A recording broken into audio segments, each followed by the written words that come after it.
You're listening to DraftKings Network.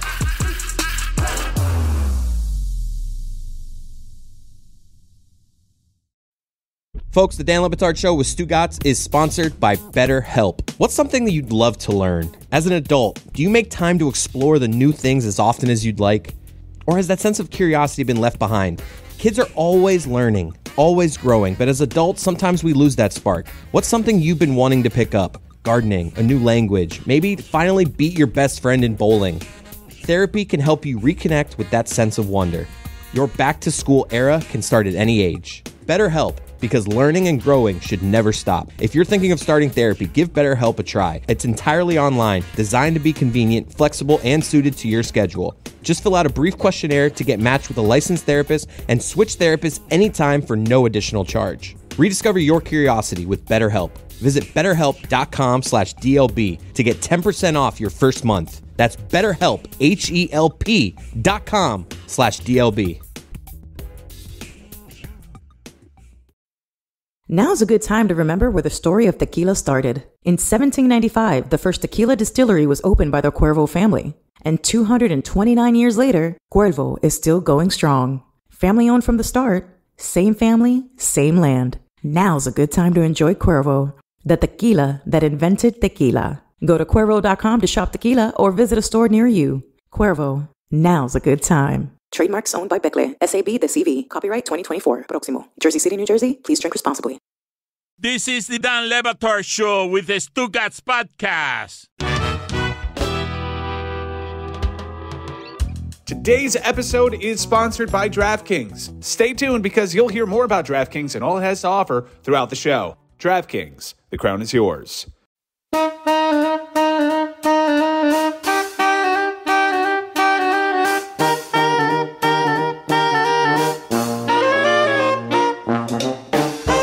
That's right, it's time for Against the Spread. And it's brought to you by our friends at DraftKings. Stay tuned because you're going to hear what DraftKings has to offer all throughout the show. DraftKings, the crown is yours. Roy, what do you got? We got Ravens at Chiefs. The Chiefs are 3-point favorites at home tomorrow. They have won 8 of the last 9 season openers and have covered the spread in 6 straight games. Look at you. Go with the Chiefs tomorrow against the spread. Against the spread! Analysis. How about that? That's why you're number one, Roy. Speaking of analysis, you guys trusted me last week that UCF would cover 41.5 points against New Hampshire. They host Sam Houston State. UCF, one of the 2 undefeated teams in the state of Florida. They'll stay undefeated. They'll also cover the spread minus 22.5 against the spread. Best running game in the nation. Billy, bring us home. I wanted to do Central Michigan minus 6.5 at FIU, but I can't because I'm calling that game. First game at Pitbull Stadium. If you want to check it out, go to FIUsports.com/listen. You can hear the call on the radio. Central Michigan at FIU. First night at Pitbull Stadium. Also, I saw they're going to be giving away Pitbull pins. Can you get me one? I don't know if I have that pull. I hope I can get one. You're calling the game. Yeah, but it's for fans. The Herbie I'm treatment. A journalist. The Herbie treatment of he can't pick the game. I can't pick the game. Those are the rules. Yeah. Billy, can I get you to bring my dog to the game? What? In following I'm busy it in Herbie's footsteps. Yeah. Oh, Herbie's not busy? I have 2 dogs. Okay. I'm sorry. I'll take my 2 dogs and Jess's dog and your dog. Yeah. We'll have a little puppy pen in the corner. Then all the puppies can play together. Do you think Dopey and Willow would get along? Dopey? Not sure. The name of the dog is Dopey? Dopey and Willow get along. Of course, Billy will. Well, he was a rescue. Why wouldn't Billy like Willow? What? Mean. What happened? Yeah. I'm just trying to figure out what the name of the dog is and if it's Dopey. It is. It is. Billy's dog. Yeah. Was it like a canine unit or Dopey for another reason? What? You know how like drug dogs. I mean, it's not a drug reference. Someone adopted this dog, and then they, there was a divorce, and they abandoned the dog. There was a child involved. I'm assuming named it after Snow White. I don't know the history. Snow White, indeed. My dog comes from a broken home, sir. How dare you? 2 minutes for ruining comedy. Oh no, that's power play. Ruining comedy. Did you just tap your nose? I gave you comedy. So I'll take the Texans minus 2.5 over the Colts.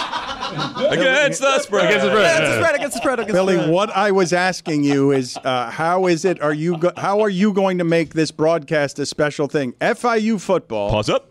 is trying to get into the game with Pitbull. And Goldie. And Billy. And you. And Kim Bocamper. And you. He doesn't realize it yet, though. Billy, let me explain something to you, okay? Because we've been doing this for 20 years, right?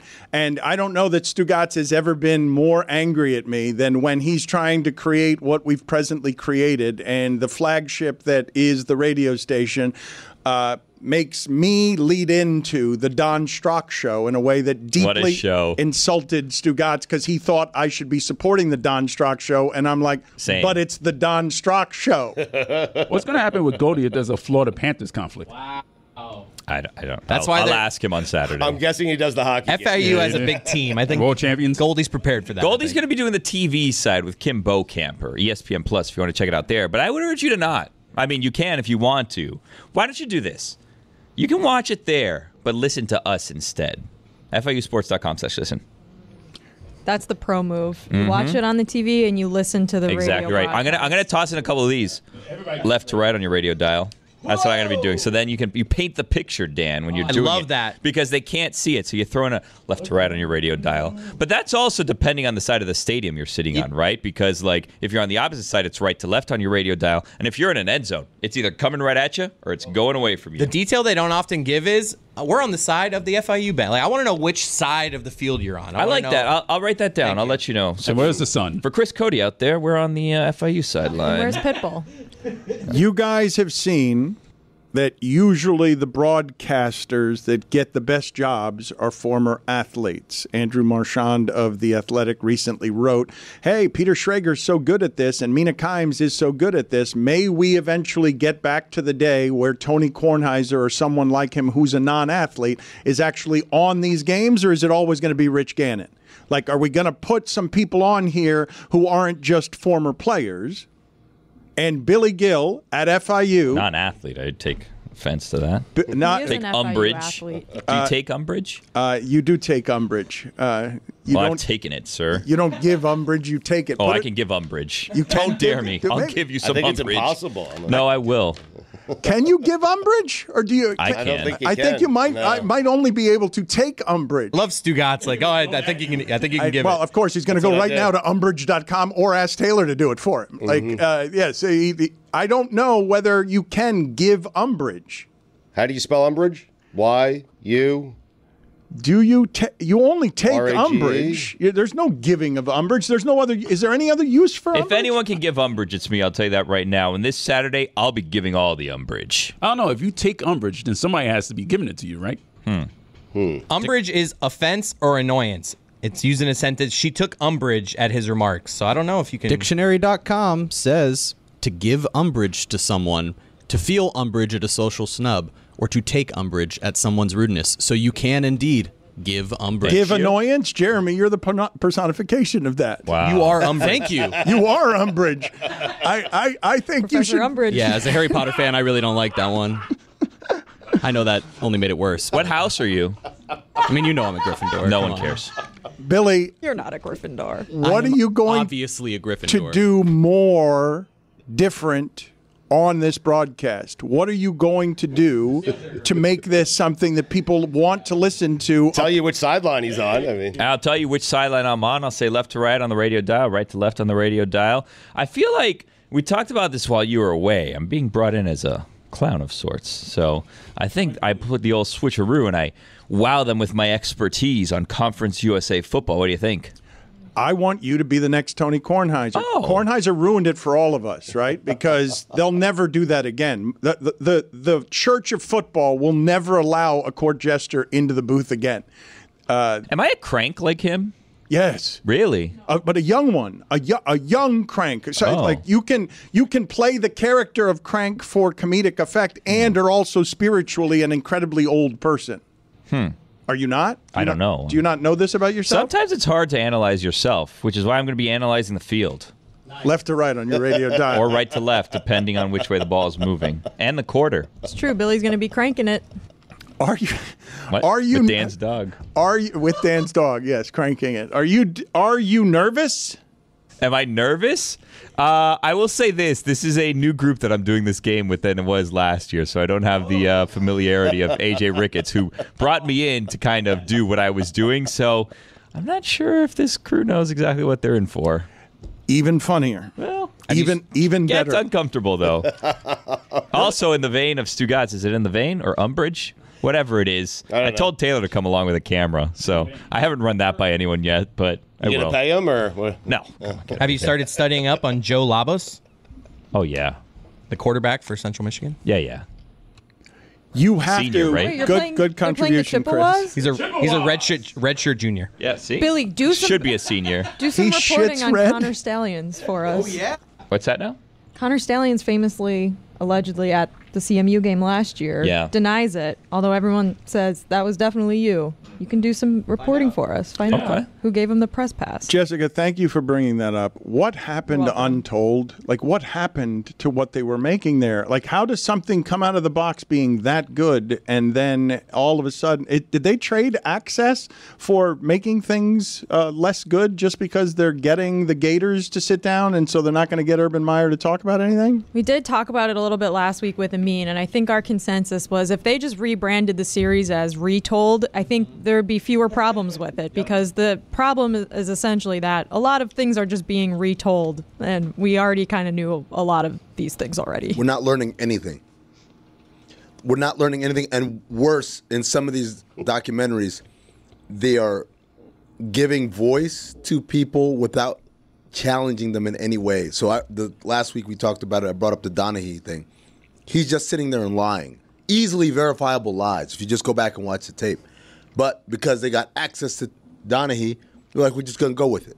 I don't know how I feel about you with a hat. Yeah. It's a long. I'm not a hat person. I don't like hats on myself. I think I look dumb with a hat on. I think I look like a cop most of the time. Why today? My barber, because he took Labor Day off, so no, Labor Day weekend off. Ridiculous. Should say. Big Mike, whole weekend. You're gonna take the whole holiday weekend off. So as a result, I couldn't get a cut.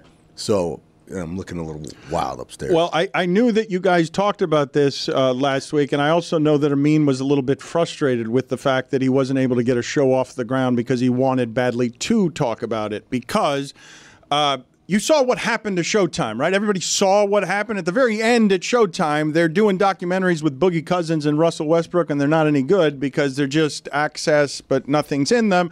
And then Showtime goes defunct, right? Because you got to make the things you make got to be good. They can't not be good because you continue to trade access for things that stink. And that Florida documentary stunk, and the Steve McNair documentary stunk, because they're just telling you stuff that, if you've been paying attention at all, you've already known. And furthermore, you can then see the omissions because you know more than what they're showing you, because they're not just retelling the story. They're sanitizing it. They're changing it. They're making it actively less good than the story actually is. So with Manti Te'o, they can surprise you because a lot of people don't already know the story. And so getting Manti Te'o to tell it, you can tell it well. But if you trade access for we'll make this less good, and I'll do this for you, Boogie, who's interesting, but his movie wasn't. Or I'll do this for you, Russell Westbrook, who's interesting, but his movie wasn't. You can't make shit. You gotta, and Untold has gone from being something that was unbelievable when it started, filled with possibility, to,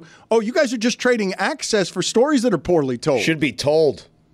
That was a joke we did. Steve Martin, too. The thing that Jessica and I connected on about this was about the Connor Stallions one, which is the latest chapter that was released. And it was, to Jessica, I don't want to steal your words, but you said basically a bunch of Michigan people watching like, see? Nothing to see here. And that's what the Florida people did around murder. And that's the problem, right? The problem isn't, hey, you went a little toothless. I wouldn't say the Russell Westbrook or the Cousins documentaries were terrible. I just think they were toothless, but I don't think they were purposely misleading. I thought the Connor Stallions one, which I did go back and watch, just like the Donahue one, just like the Florida one, like you guys are basically being mouthpieces to take people away from what the truth was. And the problem, and the bigger conversation I wanted to have last week was, the problem is you have millions of people who watch these things and walk away, feel like, I know everything there is to know about this. I watched the documentary. And I always ask them, which documentary did you watch? Which is a follow-up that no one ever asks. Because there is an assumption that if we put the label documentary on it, well, surely it must be true and accurate and objective. There is no behavior that we're teaching people that, yes, even with a documentary, you've got to ask questions and read up and kind of figure out what are the angles they're not telling you. Here's a hint. If everything is kind of positive, it probably isn't the most truthful.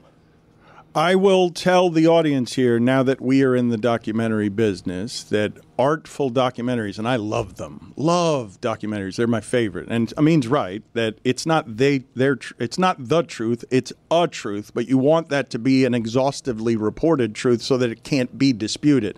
And as content changes, we're in a weird place right now where the giant streamers want to make stuff that's palatable. Can I get Florida's audience to watch my Netflix thing on Urban Meyer? I don't care if it actually has the controversy in it or is the truth. Just can I get Florida fans and Michigan fans to watch? And there's going to be a dilution here and already has been a dilution here on what happens to be the truth in the transaction of what stinks about the documentary business, which is this. After Hollywood has closed, Billy Corben made the most popular documentary in the history of Hulu. And what's he made since? Adam McKay is a monster filmmaker.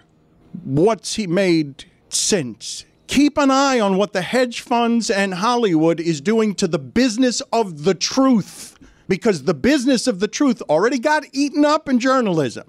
Hedge funds ate that up, and it's eating up Hollywood right now, because Hollywood's like, Iger, you got to solve, right? And Iger's like, oh, shit, this has all changed really fast on me. And my theme parks are closing and pandemic, and I used to be in charge, and I got to come back and be in charge, and I don't totally know what I'm doing. And it's not because Iger's not great. It's because nobody knows what they're doing. Because the whole thing is changing so fast that we're on Xumo Play and Samsung TV Plus, Roku, Sling, other things I don't know what they are. Yeah. Dan, the other interesting thing in this whole business dynamic, you said, hey, they're just doing it for access or whatever. The Connor Stallions thing is an example of we're not even going to take our time to do this PR piece. It just happened. Just get it out the door. So this is what late-stage capitalism looks like. It's like we're just accelerating everything to get to the shitty half-assed product that we know will be consumed one way or another. Are people watching them? Are they watching the half-assed product? They are.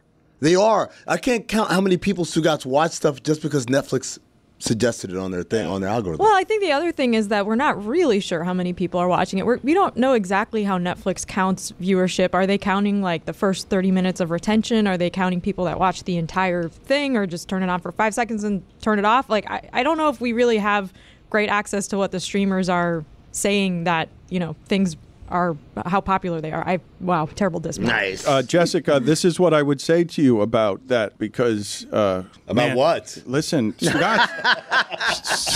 Wow, man. She stumbled toward the finish line, and normally I would just throw her out for stumbling. But the thing that you're saying there that's super, super interesting to me is, he's mad about the Peacock minus joke. I get it. People think that Netflix is an entertainment and movie and making things company.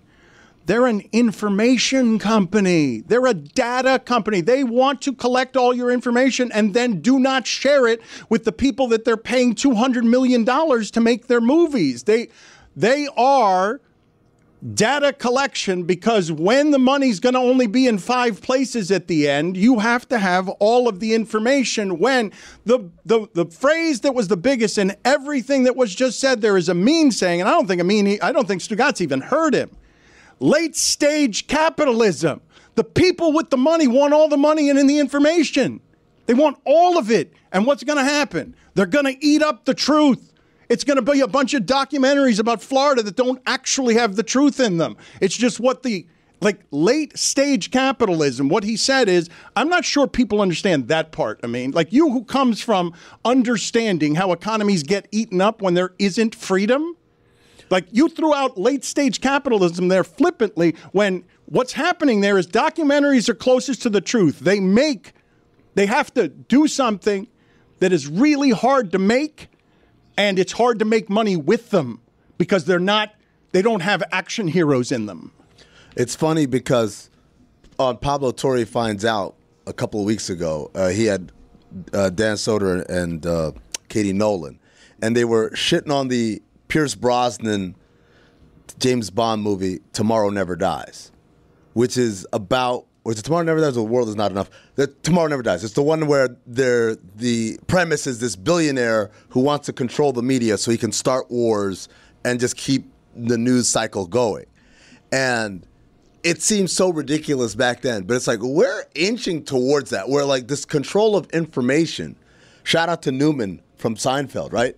When you control the mail, you control information. Like these are all things that are real. When you control information, you can control what people think about things. Everything. So you can control everything. A great example of this, Elon Musk is a big clown. He ruined Twitter, all that stuff. But he still controls Twitter, which is this massive vehicle of information delivery that people use, right? People use to form opinions. People use to influence others' opinions. He posts an AI-generated picture of Kamala Harris dressed in like some Mao Zedong like communist garb and says, "Oh, she's openly claimed she wants to be a communist."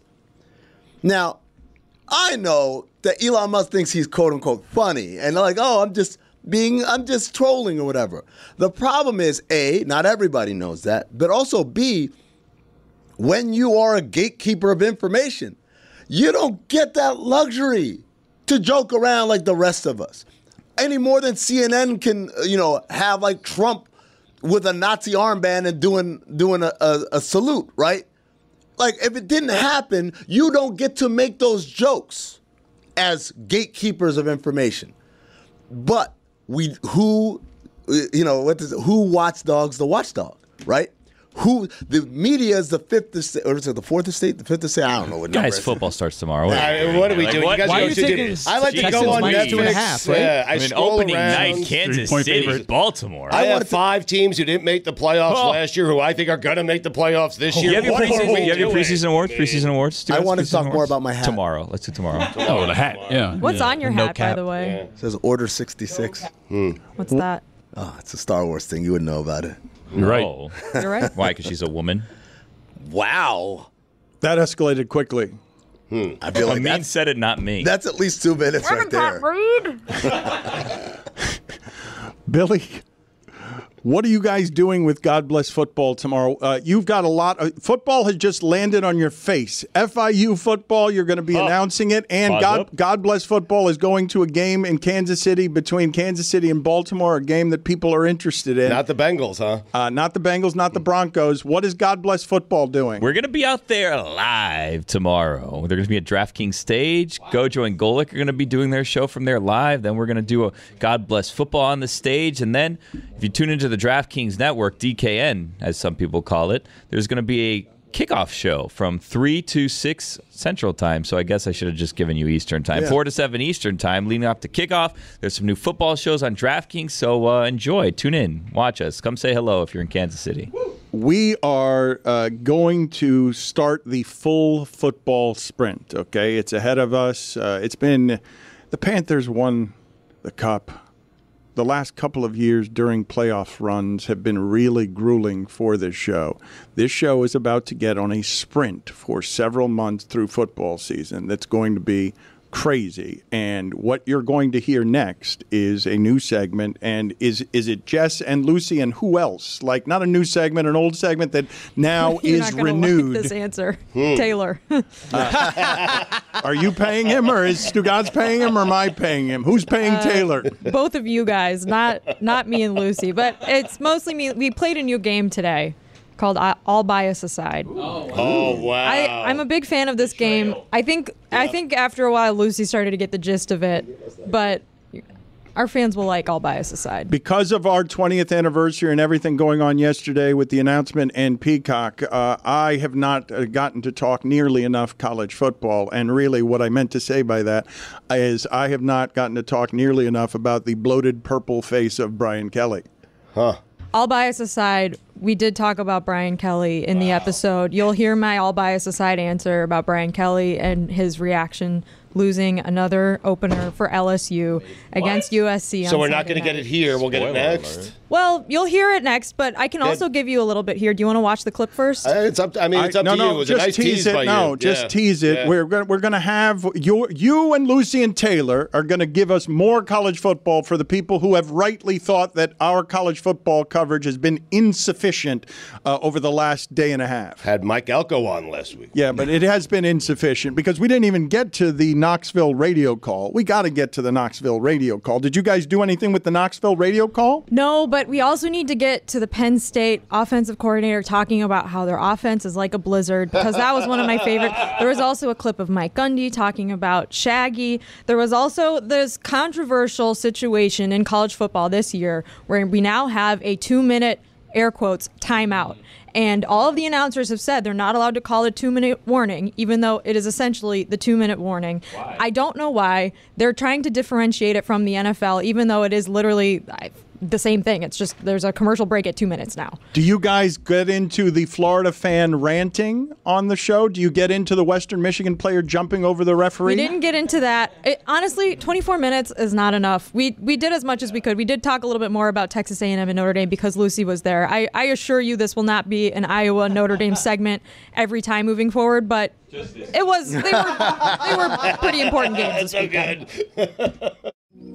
Hello, universe. It's Cynthia from the Dan Batard Show with Stugotz. Let's be real. Stress is everywhere. I mean, what are my stressors? I don't know. Maybe Dan texted me at 3 a.m. to order him a costume that he needs tomorrow. But what if the secret to managing all this stress is Magnesium Breakthrough by Bioptimizers? This is a one-of-a-kind product. It's designed to reverse low levels of magnesium, which could be causing a multitude of other health problems. What sets Magnesium Breakthrough apart, it's its ability to maintain healthy stress hormones, balancing your nervous and hormonal systems, and boost the neurotransmitter that promotes relaxation and flow. In other words, it's like hitting the brakes on my body's stress response, helping me feel calmer and improving my quality of life. It's the only organic, full-spectrum magnesium supplement that provides all 7 essential forms of magnesium to help you truly manage stress and improve your sleep. Don't miss out on the most relaxing sleep ever with Magnesium Breakthrough. For an exclusive offer, go to buyoptimizers.com/Dan and use promo code Dan during checkout to save 10% off. And if you subscribe, not only will you get this amazing discount and free gifts, but you will also make sure your monthly supply is guaranteed.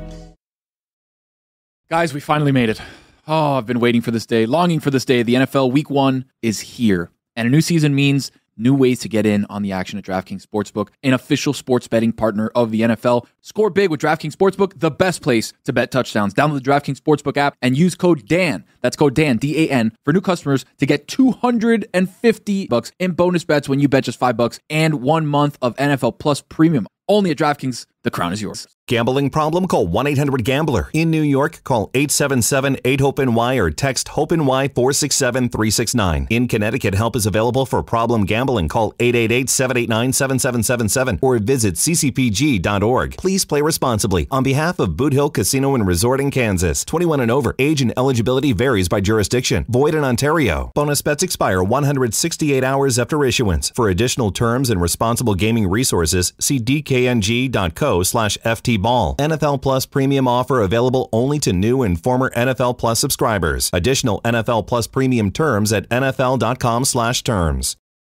Dan Le Batard. Mr. Shirt, if I may say for a second. Miami, they were simulating the snap count the entire game, and they were clapping at the line of scrimmage. And the only thing I want to see clapping are them cheeks on Mrs. Met in my face, Mike Shirt. All right, so that's one thing. Stugotz. They're a bunch of cheaters, Dan. And you know who should be cheating? Mrs. Met on Mr. Met. And he can watch if he wants. This is the Dan Le Batard Show with the Stugotz. Welcome back to Gen CFB. I'm Jessica Smetana. Lucy Rodin is here, fresh off her trip to College Station. Lucy, I am so disappointed in you and Taylor, first of all, because I woke up Saturday morning and all I saw wall to wall on social media videos of you in Texas A&M gear and like a cute little cowboy hat doing Texas A&M yell practice or whatever, midnight yell, I don't know. It just made me really sad that you completely abandoned your friend in her time of need and anxiety to become a Texas A&M fan. That was all AI. That was not me. I don't know what you're talking about. This video editing stuff, it has, wow, really taken off. I would never do that to you. Ever. You super did. I'm tempted to just show up. AI. I'm tempted to just show up at El Assico in a Cyclones jersey this weekend. Just to with you back. I'd be happy you're there. Full transparency, I went into the weekend wanting to root for Notre Dame. I had a t-shirt, I had a hat, and then me and Lucy went into Aggieland Outfitters, and everything changed. That was actually the best store I've ever been in, like my entire life, period. Set the scene for us then, because you guys walked into College Station and your hearts were open. Lucy, I know you like to buy stuff, so I figured you were going to buy some Texas A&M stuff, but you were, impressed, overwhelmed, intrigued? What was your reaction to Kyle Field and to Texas A&M in general on a game day weekend? Kyle Field is awesome. It is far and away one of my favorite places we've ever been. It reminds me of Penn State Stadium, just in the way like the stadium is set up. But fan-wise, it's really hard to compare it to anything else because it's so unique just in the sense of tradition and the way they cheer and just like all the weird little quirks that are also very culty that like go into an A&M game day. It was a super awesome experience, but I probably wouldn't go back for a minute just to like decompress because I was like, this is culty as hell.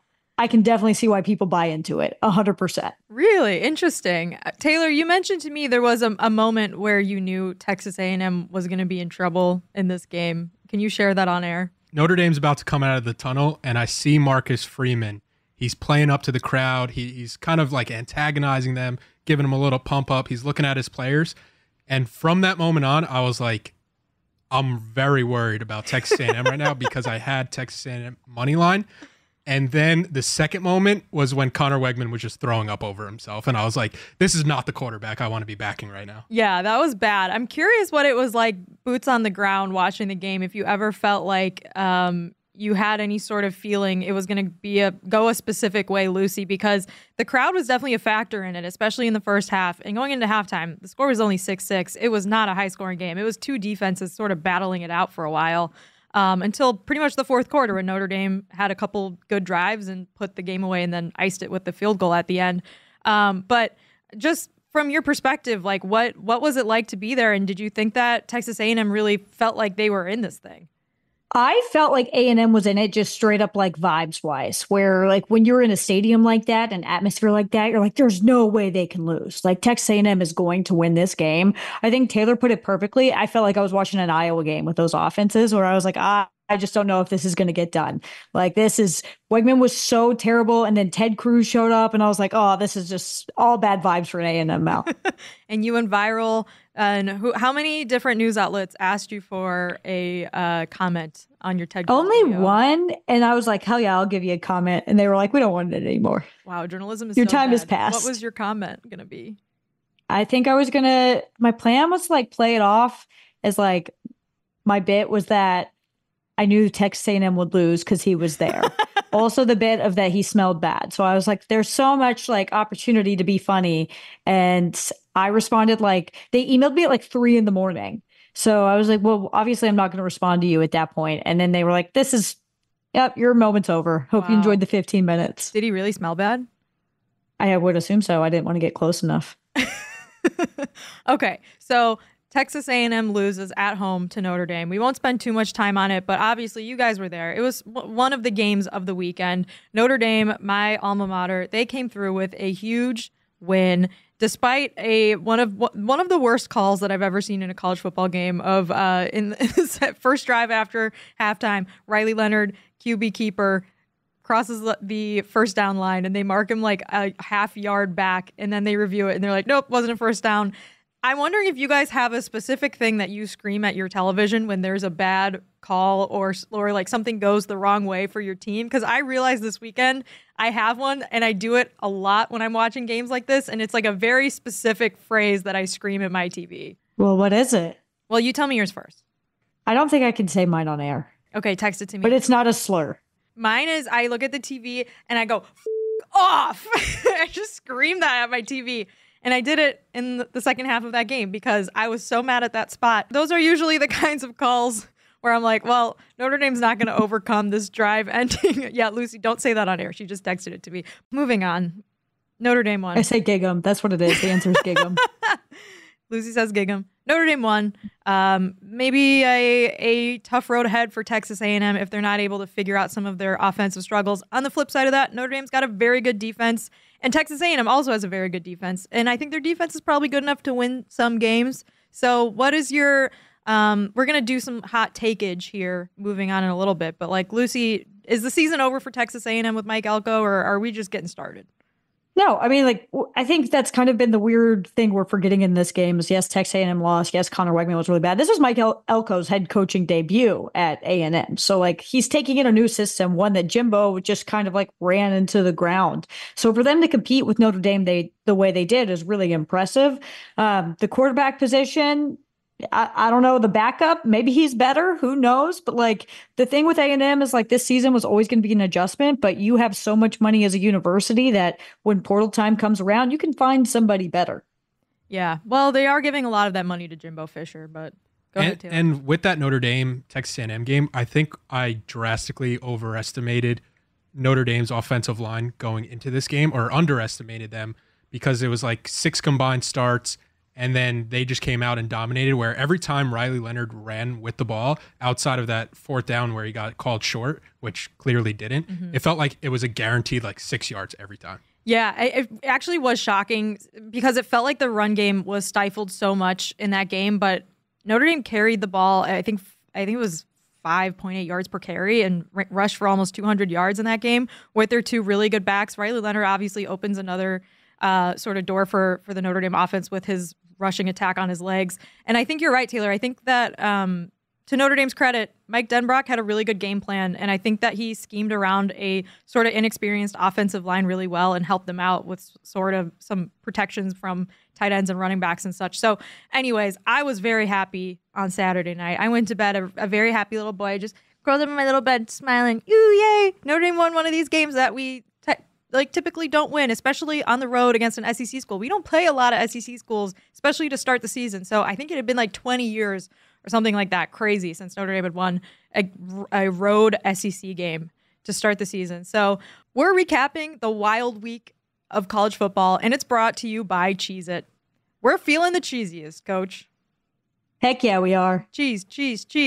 So, Lucy, we're going to play 2 games today. In the first game, we're going to rank some hot takes. And the ranking scale is 1 to 10. 1 being not that hot of a take, 10 being this is a scorching hot take. This take is Deion Sanders and Pat McAfee coming for all the stuff. This take is uniquely Miami. This take is so hot, it's going to singe your eyebrows off. So where do you want to start with our hot take ranking? Well, I think I have to start with this one that I obviously did not write. Iowa's offense will finish last in the Big Ten. So it's a 1 in the sense of it's not a hot take, because like they do that a lot. But I disagree with it. Okay. So not a hot take, but not a take you agree with. That's interesting. I wonder if we could rank. No, never mind. We're going to overcomplicate this game now. So Iowa was like a tale of 2 halves with the offense, right? It's looked like same old Iowa in the first half, but then all of a sudden second half, hey, guess what? We got 40 points. What the hell? That hasn't happened in like 2 years. So not a hot take, but why do you disagree with this take? I think there are worse offenses in the Big Ten. I think Minnesota's up there. I think Purdue is up there. I don't think that Iowa is going to be the worst offense in the conference. I definitely think they'll be bottom half. But I think that I'm hoping that the days of just purely dreadful, worst in the country offenses is over, and that we've just transitioned to bottom half of the Big Ten, which is a huge upgrade, huge improvement. This game against Illinois State was the first time that Iowa had 3 passing touchdowns in a game in like 4 years. Okay, Taylor, what's your stat? Freshman Reese Vanderzee became the first Iowa receiver to record 2 touchdowns since 2022, not in a game, but for an entire season. What? It's really good. We're back. That's a great stat. Okay, so that's, not the hottest take. Cold take. Cold take. So we'll move on to maybe something a little hotter. College kickers, they're too good now. Lucy, I watched college kickers rip off 52-yard, 59-yard, 55-yard field goals all weekend. Am I crazy, or is this just like a thing now where we can't rely on them to just miss these little chip shots and like we're going for it now and kicking field goals from these insane distances? It just what happened to the sport that I love? You are 100% right. Like, where's the chaos? My thing is I haven't felt whole since Alabama got a good kicker. Like, that was the most reliable thing in sports. Death, taxes, bad Alabama kickers. And now we're not at that spot anymore. And you're right. Everyone is making these insane 50-plus yard kicks. We have to find a way to, like, spice it up a little bit. I've always thought that you should get points for dinging it. So maybe we add that in the equation so people are going for like a little doink. Off the crossbar. Yeah. Yeah. And then you add extra sort of like spice to it because, wow, now you're down 2. And if you doink it, you get an extra one. So then you're going to get some really wild kicks if people are trying to doink it. Doesn't sound like that was a hot take either. So what are we saying? No, it's not a hot take. I think it's a right take. I feel like we're going extremes here. What, 2? 3? All right. Well, we need a hotter take than that then. Give me something that is a legitimately hot take. Shoot, I don't know what. Oh, USC might have a defense. Maybe that's the one that we want to go to. Okay, go ahead. I can't they looked great. They looked great against LSU. I just can't say that fully with like my chest, my heart, my soul, and believe it after week 1. I think that's what I struggled with most this week is like looking myself in the mirror and being like, don't overreact to week 1. Don't overreact to week 1. Don't overreact to week 1. So like all of these hot takes, like the only take that I feel pretty confident in is Florida State's pretty bad. But everything else, like one game, I'm just trying to like keep myself grounded where it's like, all right, that's just a very small sample and we'll learn more week 2. So I don't feel super comfortable being like USC has a phenomenal defense. They definitely have an improved defense, but that's also not that hard to do. So like a 5 on the take scale. I think that the most impressive thing about USC's defense was that they made tackles. They just didn't make tackles last year. Like they could not complete a tackle. Except when they tackled each other. True. They were so good at that. Yeah, but Lincoln Riley may have a good defensive coordinator over there. And if they're able to combine that with yet another fun offense, watch out, Big Ten. You may be looking at the University of Southern California as your Big Ten champion. I know, it feels, I saw the Big Ten patch on their jerseys too. I'm like, what is that? That's so weird. Okay, well, do we have any hotter takes than that, Lucy? Or should we move on to the next stage of our show, which is all bias aside?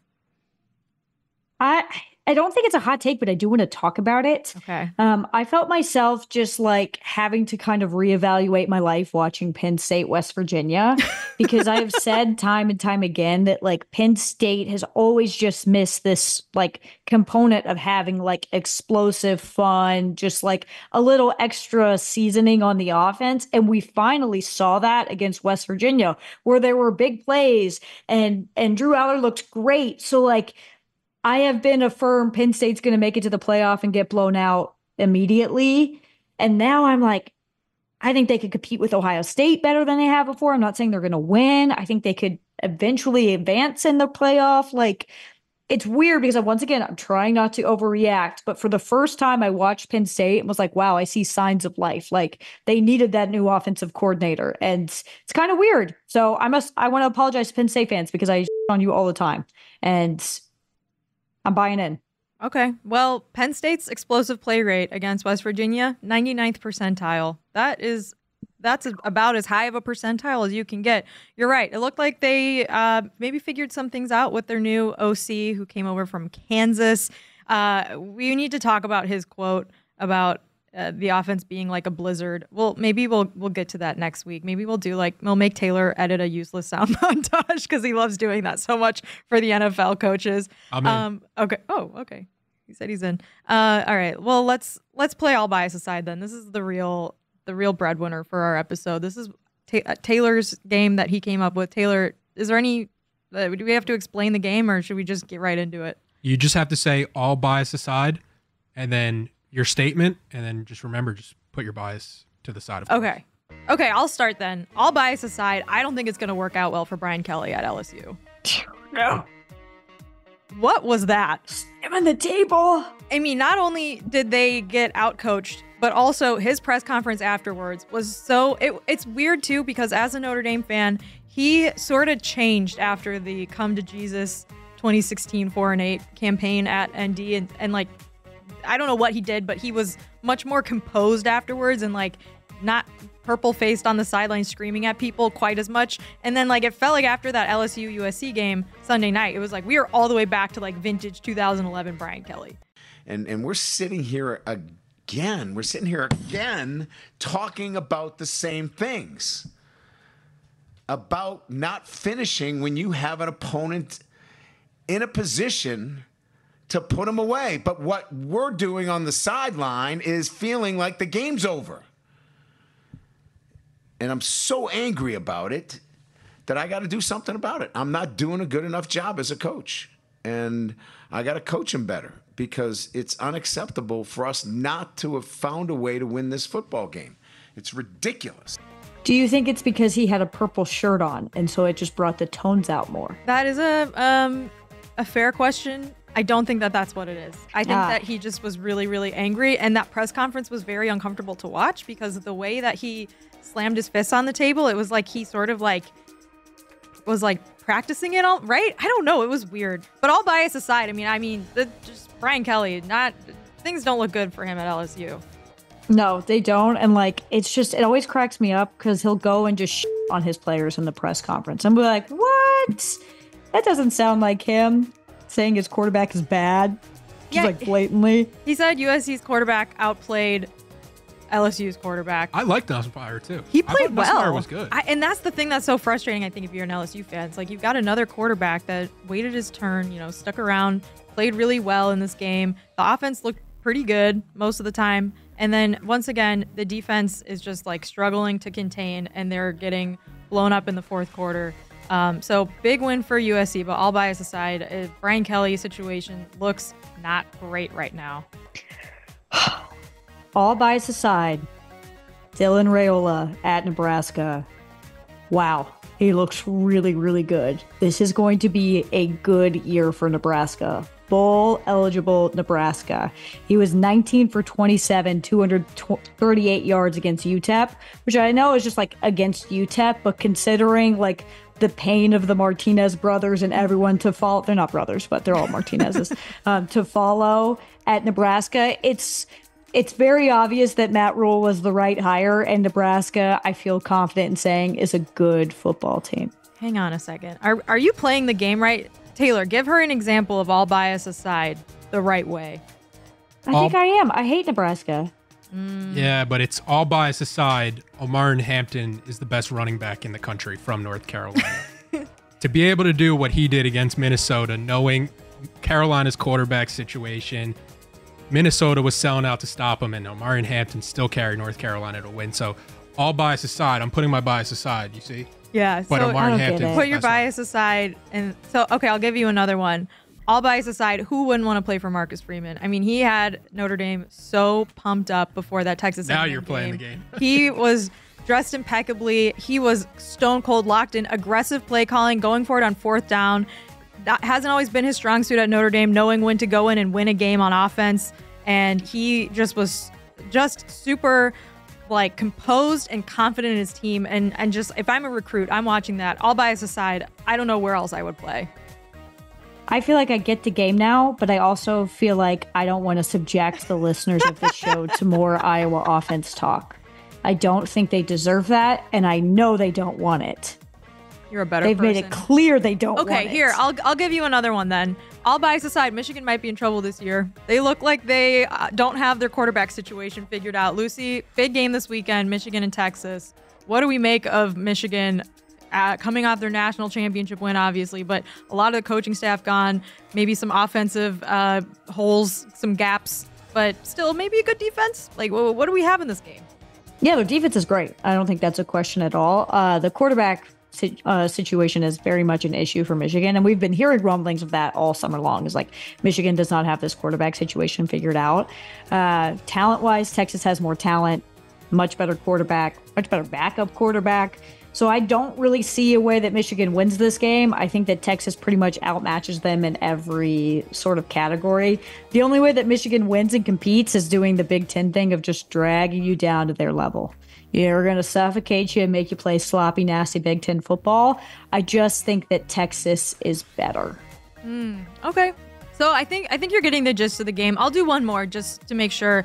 All bias aside, Miami, they should not be eligible for the playoff because their non-conference schedule this year was so easy. They were supposed to play Notre Dame this season, which would have given them a top 10 team on their resume to start the year. And instead, they had this game against Florida, and now they're playing a few cupcakes. USF, not terrible, but still. And then they play this ACC schedule, which without Florida State, I mean, is there any real trouble for them getting through the ACC? They just should not be considered as part of the college football playoff, even if they win the ACC. I know that they're supposed to, get an automatic bye if you're a ranked conference champion in the top 12, but Miami should not count for any of that, all bias aside. Agreed. She's getting the game, Taylor. I couldn't have said it better myself. Clip that for social. Okay. Well, Lucy, what else do we want to do before we wrap up this edition of Gen CFB? It's kind of an interesting slate this weekend for a week 2. Obviously, we talked about Michigan, Texas at noon on Fox. The late games, Nebraska and Colorado, like you mentioned, Nebraska, true freshman quarterback Dylan Raiola, the highest rated quarterback recruit, I think, in program history against Deion Sanders, Colorado. We saw them play last Thursday against North Dakota State. They obviously won. But what do you expect from this? This is kind of, I think a lot of people will be watching this. It's going to be 7:30, but a Peacock game. How about that? Our friends on Peacock. I think Nebraska wins. I actually think Nebraska, pretty easily takes care of business. I think that North Dakota State, yes, Colorado won that game because North Dakota State was 5 yards short of a Hail Mary, True. They weren't necessarily, North Dakota State was in the entire time, and the play calling from North Dakota State was kind of atrocious. So, had that game been a little better coached, I think they would have won. There's still a lot of issues with Colorado, and as good as Travis Hunter is, as good as Shedeur is, that's end of list. Yeah, I think Colorado looks very similar to last year, and maybe if they did fix sort of some of the issues they had in the trenches, those are things that might take a while to mesh. So unclear how much they really were able to fix those things, right? It's only week 2, and so it should be a interesting matchup against Nebraska. I think a lot of people are going to tune in and be like, wow, this freshman kid is actually so good, because he looked really, really good this past weekend. The other primetime game is Tennessee versus NC State at 7:30 on ABC. NC State had a really weird week one game against Western Carolina, in which they were tied going into the third quarter, I believe. Grayson McCall is their quarterback. He transferred from Coastal Carolina. And Tennessee has another quarterback that is going to, I think, really impress people, Nico Iamaleava. He looked really, really good against Chattanooga. Obviously, it's Chattanooga. They're not a P4 team. But, Lucy, who do you have in this Tennessee-North Carolina State game? Oh, I have Tennessee in this one. I think their offense is too good, but I think this is a better test. NC State always has a really good defense. They always have a super strong linebacker unit. So I'm excited to see Tennessee face someone who's a little more up to the challenge, but their offense is really unbelievably good, as Josh Heupel always has. So I think Tennessee wins. I think they compete really well in the SEC, because I guess there's not an SEC East anymore. Sad. The last game we'll mention really quick, Boise State at number 3, Oregon. Oregon was weird this past weekend. Weird. Oregon, Michigan, UCLA, they all got the second screen treatment, for me at least, because I was watching Texas A&M and Notre Dame, but they all really struggled in week 1. So Boise State's running back, Ashton Janty, ran for 267 yards and 6 touchdowns in week 1 against Georgia Southern. Now going up against Oregon. Boise State is one of those teams that, if they do really well and win their conference, could be a playoff team. Do we think Oregon pulls off a win here? Yeah. That's confident. Yeah, pretty confident. That's a 1 on the hot take scale from Lucy. She's like, not a hot take at all. I got this thing. All bias aside. The score was not, Idaho, Oregon, the score was not indicative of, what happened in the game. Yeah, Dylan Gabriel had, 5 billion yards of offense. Okay, all bias aside, Lucy, Taylor, great episode of Gen CFB. My best. Why would you say that? Yes, it was. Because I wore Texas A&M stuff. Yeah, well, I'm not, we're not back to being besties yet. We have like I got you a shirt when I was on vacation, and I'm currently like holding it hostage because I'm still a little mad at you, but maybe I'll send it to you by week 2, depending on how things go. If you can make it up for me, I don't know. We'll see. Howdy, folks. It is Mike Ryan, and over the course of our 20 years together, there have been a lot of changes. A lot of changes to the show, a lot of changes to my body, a lot of changes to you and your listening habits. But one thing that hasn't changed is the undebatable great taste of Miller Lite. Another thing that hasn't changed? It's less filling. So what is the best thing about the original light beer? Miller Lite sparked this debate way back in 1975, and we still haven't settled it. You can understand why the debate rages on. Great taste versus less filling. But why not have both? That's what Miller Lite presents in that beautiful white can. A light beer that actually tastes like beer. You don't have to choose what's best. Miller Lite has great taste and is less filling. Tastes like Miller time. To get Miller Lite delivered right to your door, visit MillerLite.com/Dan, or you can find it pretty much anywhere that sells beer. Celebrate responsibly. Miller Brewing Company, Milwaukee, Wisconsin. 96 calories per 12 ounces. Fewer calories and carbs than premium regular beer. Now's a good time to remember where the story of tequila started. In 1795, the first tequila distillery was opened by the Cuervo family. And 229 years later, Cuervo is still going strong. Family owned from the start. Same family, same land. Now's a good time to enjoy Cuervo, the tequila that invented tequila. Go to Cuervo.com to shop tequila or visit a store near you. Cuervo, now's a good time. Trademarks owned by Becle, SAB, the CV. Copyright 2024. Proximo. Jersey City, New Jersey. Please drink responsibly.